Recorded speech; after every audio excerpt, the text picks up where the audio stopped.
Students welcome 10th class chemistry का chapter number 10 continue है organic chemistry. आपने 9th में ऑर्गेनिक केमिस्ट्री की डेफिनेशन पढ़ी थी कि ऑर्गेनिक केमिस्ट्री क्या होती है। Branch of chemistry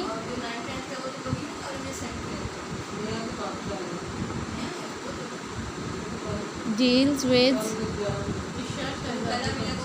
compounds of hydrogen and carbon, hydrocarbon जिसे कहा जाता है।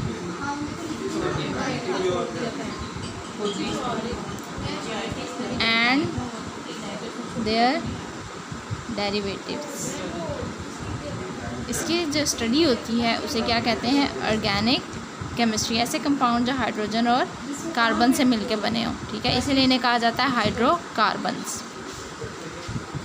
बिफोर 1828 ये सोचा जाता था कि जो ऑर्गेनिक केमिस्ट्री है वो कंपाउंड सिर्फ प्लांट्स और एनिमल से हासिल होता है। जो ऑर्गेनिक कंपाउंड्स हैं जो हैं वो सिर्फ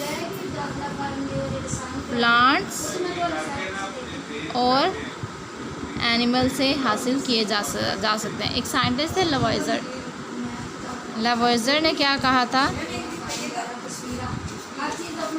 लेवोइजर ने कहा था कि जो कंपाउंड्स हैं हाइड्रोजन से जो प्लांट से हासिल होते हैं, प्लांट से जो कंपाउंड्स हासिल होते हैं उनमें होता है कार्बन, हाइड्रोजन एंड ऑक्सीजन। और जो एनिमल से हासिल होते हैं उनमें होता है carbon, hydrogen, nitrogen, carbon, hydrogen, nitrogen, sulphur and phosphorus and etcetera, ठीक है। इसके अलावा जो है स्वीडिश केमिस्ट हैं बर्ज़ेलियस, उन्होंने क्या कहा था, vital force theory, vital force theory दी थी।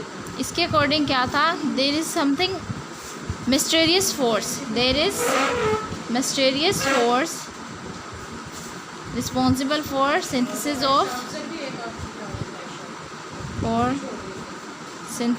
Of organic compounds. Proper definition जो है वाइटल फोर्स थ्योरी की आप अपने नोटबुक से, आपने अपनी टेक्स्ट बुक से देख लेनी है, जो कि है पेज नंबर 52 पे, ठीक है।